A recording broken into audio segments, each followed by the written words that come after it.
Casey Concepcion, balik showbiz. Gustong makatrabaho si Paolo Avellino? Matapos ang ilang taong pamamahinga sa showbiz, balik eksena na muli si Casey Concepcion. Ayon sa aktres, handa na siyang muling sumabak sa telebisyon at pelikula.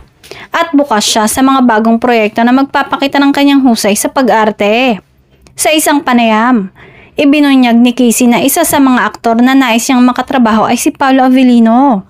Ayon sa kanya, hinahangaan niya ang talento at dedikasyon ng aktor sa bawat proyekto. Marami ang natuwa sa pagbabalik showbiz ng anak ni Sharon Cuneta at Gabby Concepcion, lalo na't matagal na rin siyang hindi napapanood ng kanyang mga tagahanga.